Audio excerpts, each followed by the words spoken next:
Presenting now is Adeolu Abe, PhD. He is a passionate educator and multidisciplinary artist with a rich background in music, dance, and theater arts. He lectures and conducts research that intersects these art forms with a major focus in music theater, opera and musicals, while other areas of interest include music and dance, music and media, music and tourism, and music and theater for development. He has directed, conducted, and choreographed some Nigerian operas, choral performances and dances, showcasing the cultural richness of African heritage. He will be presenting Re-establishing Africanism in Global Musicality through Music Theatre. Good morning to every one of us. Thank you for this opportunity to bring forward some of our own thoughts in music development. I sincerely want to appreciate our distinguished professors in the house. I must say, in different ways, you've been influencing us from far. And specifically last year, when Professor Adeolu presented his own paper, it was in his native attire, and that influenced me so much. And that's why I'm on this, presenting, taking after him too. Thank you for the influence so much. All right, I'll be presenting from the title, like you heard, Re-establishing Africanism in Global Musicality through Music Theatre. I'd like to start from this perspective that globally, there is this focus coming back to Africa, not just in music, also in other spheres of development, in medicine, in architecture, in different areas. And so for the fact that we're also talking about this in music, so that spurred me the more to look into our own influence, representing African music in a changing global world.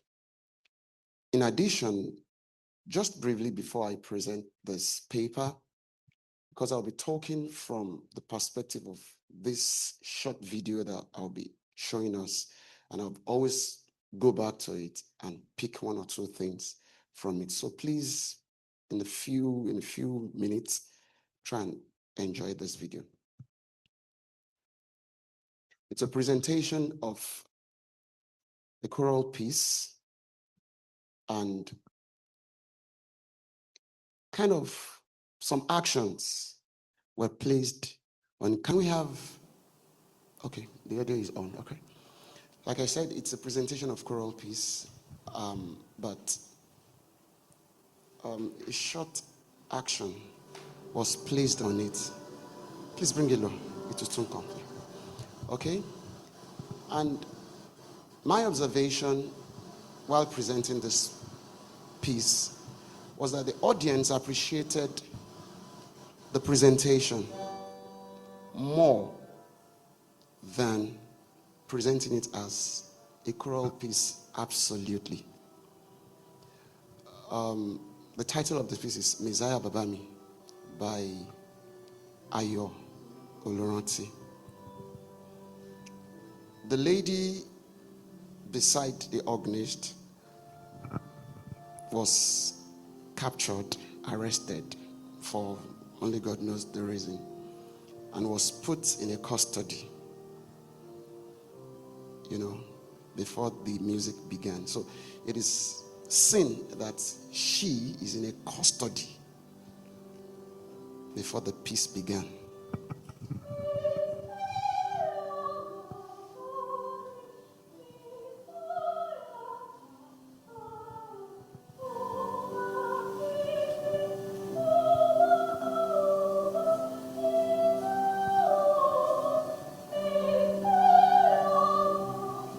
Now, it's a directorial approach, from the music theater perspective,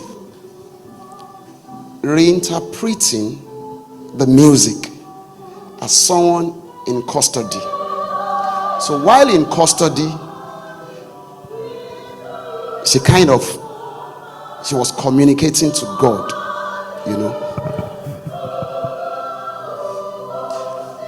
Well, because of my time, I will move quickly.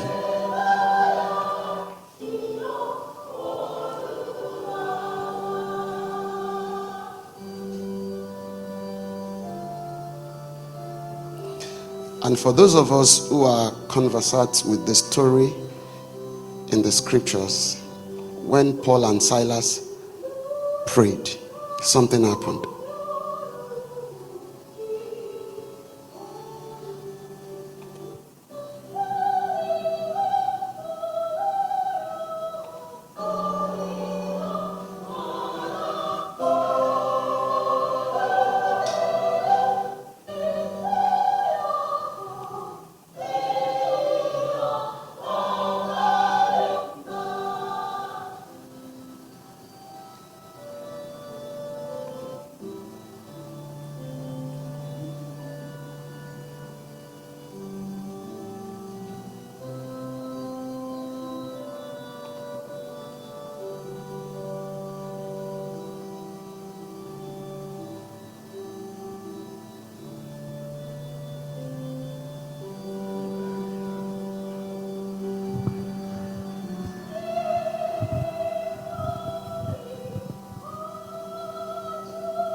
For non-Yoruba speakers who might not understand the language, after the release, the song continued. The same choral piece, no addition.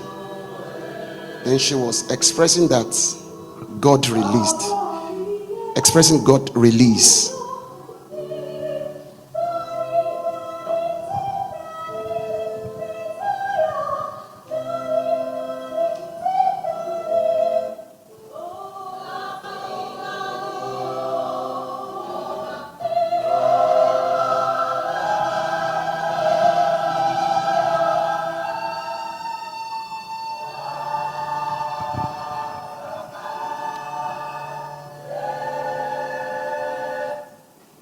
Okay, thank you very much.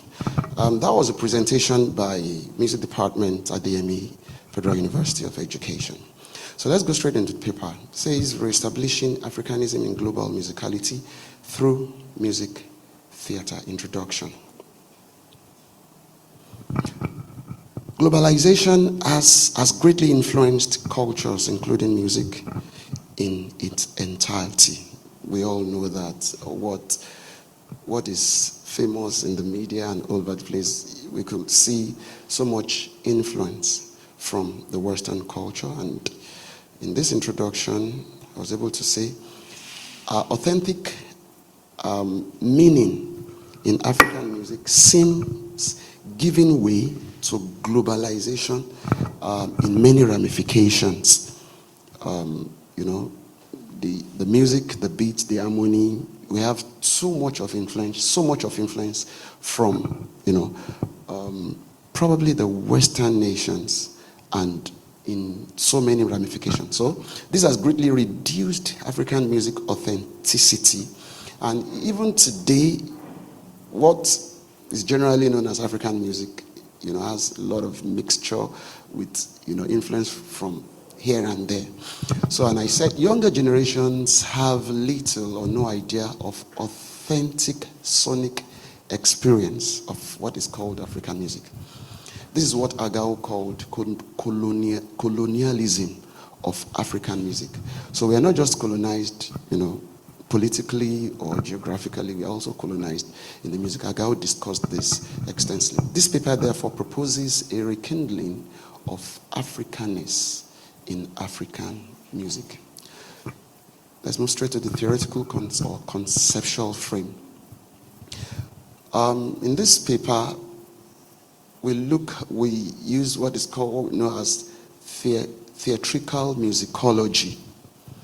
And that's a study of music through theater. And I said, while authentic sonic experience in Africa is giving way, music theater is a way to rekindle, to reestablish, to advance African music. Probably because theater has to do what is seen, music has to do what is heard. So we may not see. But in this paper, I'm trying to say that bringing theater into music will help a lot to re-establish what is African. Because most of the time, sometimes we are seen before we are heard. So theater has a very powerful means to represent, to re-establish African music. And it said, theatrical musicology gives more understanding to music and sound along with actions and theatrical elements. It therefore explores understanding musical elements through the theater. All right? Africanism in music. To establish this paper, I tried to look into Africanism in music. Ketia established the integrated social and cultural frame of African music, rather than the isolated phenomenon that we are used to in modern day. Meki as well stressed the interconnectivity of music and other arts in Africa. Adeolu, a professor in theater, established art for art's sake as against art for life's sake in Africa. And that's talking about art in Africa is for life's sake. We live, just like it is often said that African music is an integral part of the culture. We live to make our art. But from the Western perspective, art is for art's sake. We want to present art, we want to express art. So this paper is bringing that back, that let's bring our art, our music to life. Then Adeolu delineated the understanding of African musical elements rather than the periphery global musical outlay. To understand African music, we have to move deep into the culture. Adeolu stressed that a lot. And Omojola also demonstrated what we're talking about, understanding of African music through operatic music in several ways. And specifically, I am emphasizing Iriajo, one of his operas that was performed in the US and it has been performed in Nigeria at different places. Now let's look at traditional versus contemporary experience of African music. The stage divide. Traditional music in Africa has a lot to do with the audience. Tracing back African music, we go back to the society, African society. You have the audience being part of the performance. Even though we have the performers in their own world, yet the audience is an integral part of that. And great African performers also, when you see them on stage, they always engage the audience. And that gives, African music, African performances, that's little, touch, so that performer audience dichotomy, is so prevalent in the contemporary time as against what we have in traditional art. Then lots of genres, a lot of genres that have been lost, due to modernism, colonialism, and a lot of things. And the same thing also is applicable to some other aspects of life, loss of, African medicine, clothing, and a lot of things. So we have a lot of genres that need to be brought back into African music. Functionality, then we talk about entertainment versus core functions of African music. To a very large way, going back to the concept of art for art's sake and art for life's sake. So we're looking at, the traditional and the contemporary experience. Then the musical elements. You have a lot of elements that are in African music that are different in the music that was brought to us. And to a very large extent, seems, the trend is moving to the contemporary thing. And thank God for this opportunity to go into that. Now, re-establishing and re-enacting African music. To re-establish African music, what are the things we need to do? We need to revisit elements in African music, such as the rhythm, the kind of rhythm. We still have, of course, when we go into percussive instrument, drumming and all that, still have a kind of polyrhythm, syncopations and all that. We still need to go back into all those things and really establish them. The scale systems too. Of course, the world is moving, to this, the tonal system that we have today. But then the scale systems of Africa, some of them are, gradually moving off, but then we need to revisit them in order to reestablish what is happening, the harmony and the instruments. I was in Europe some time ago, and I went to a music shop.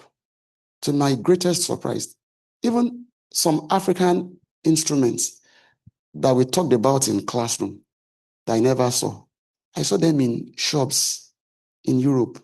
And I was like, for God's sake. It's almost like we are losing almost everything. So we really need to bring many of these things back. They look like they are old, but then Europe is appreciating them.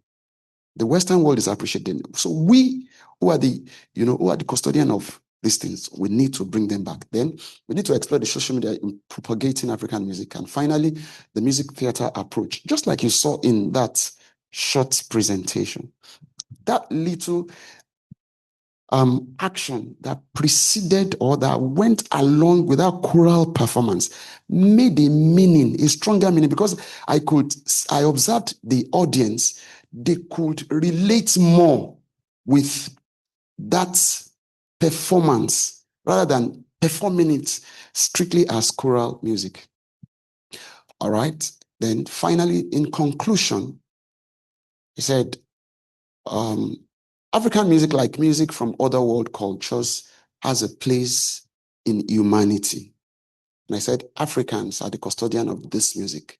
Therefore, this is a call to music professionals like you and I to represent African music in a changing global order through the theatrical perspective. And I must say that when I say theatrical perspective, I don't mean that we should turn everything to theater. But it is, I'll also take a cue from the presentation this morning by MTU choir. We had about 3 different presentations, but the last one that went, like a Negro spiritual or something, that went on with little dancing, called our attention, and I observed that we had a better ovation to that music than the previous ones. So what are we saying this morning? We are saying, let us consider the reestablishing of African elements and African music through music theater. Thank you for listening.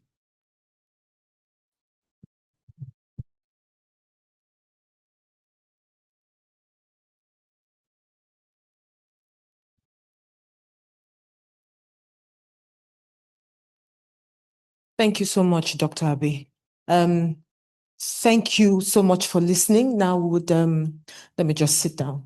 Do we have any questions to engage Dr. Abe on? Okay. If you have any questions, please raise your hand. Dr. Sinigwe. Okay, that's 2. We can only take a few questions before we head to the next. Okay, so Dr. Sinigwe. Yes, thank you. I guess I should sit down, right? Or I can start? Please. Yes, thank you for that wonderful presentation. Quite, thoughtful and intentional, promoting our own kind of music. But I will rather disagree with you that our music is performed just like the way it's written in paper. I remember I was with City Chorale, Lagos City Chorale, and we went to International Choir game. There was a particular piece that was performed, Lota Dinta. I don't know if anybody remember that. That's Samujuku's composition. It came with serious dramatization. And the way they dramatized it, the Dinta, the hunter, went for, for expedition. He was not coming back. The wife was, worried. They displayed that, through action. So I guess a lot of conductors, choral, are gravitating towards your idea, and then it's basically not a problem because we are now trying to come back to present our music in a way our audience will understand. I also have another example, the Emeralds, by one of our own. If you see their performances, it comes with a lot of dramatization. So it's just to buttress the fact that I don't think it's really everybody's gravitated towards that. And we're trying to, initiate our own kind of music for our own audience. Thank you very much. That's just what I want to say. Thank you.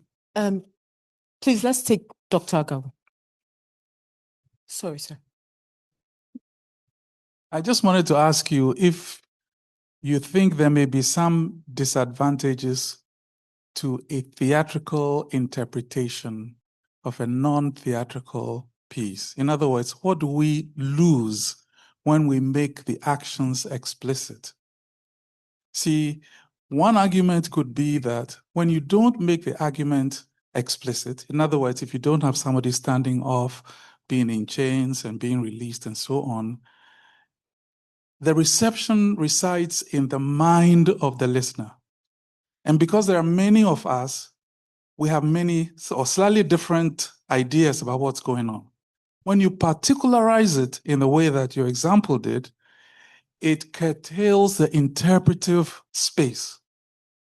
I don't know what you think about that, but I just thought I would ask you that. All right, thank you, Prof. No doubt there will be constraints. There will be a lot of constraints, even in the quality of performance. No doubt about that, except a choir is well trained. For me to achieve that, I directed that performance. For me to achieve that, it was a whole lot of work. And presently, we're still working on an opera. I discovered that with music-oriented people, to get them to do the actions is a whole lot of work.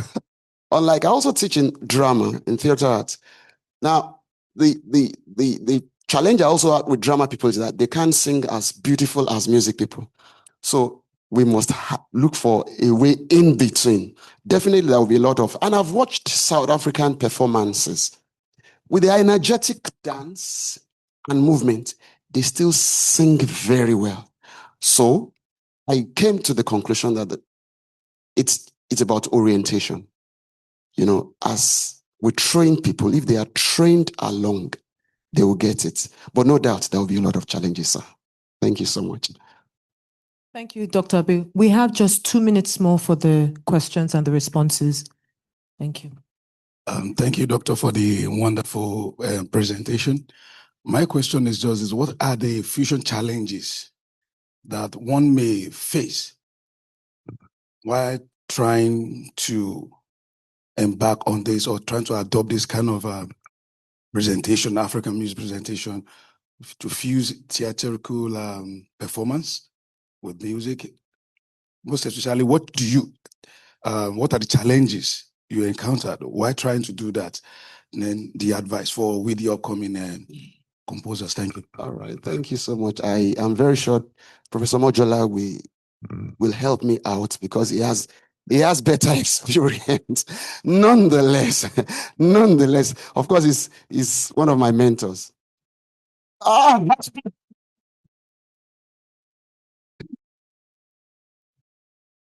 Thank you, Prof. Nonetheless, I must say, one of the challenges is the training, the process of training. The training we had is different from what we are trying to bring in.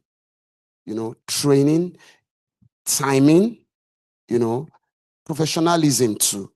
Like I said, I have the privilege of working with both music professionals and drama professionals. So sometimes to bring the two together, it's a big challenge. However, if before I did my PhD, I was looking for where I would study, along that path, but I could not find.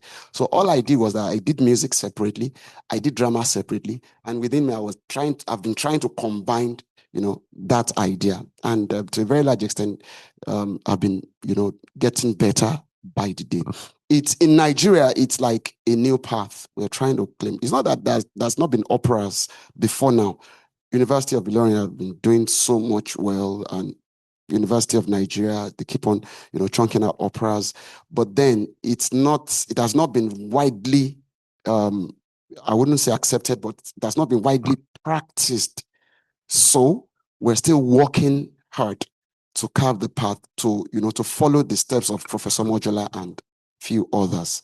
So we've been working together, and I know you've been doing quite a lot in your own little way too. And like I said, Professor Mojola, not necessarily now, we still talk around it. Thank you. Thank you very much. Thank you so much, Dr. Abe. Thank you. Please, could we give ourselves a round of applause?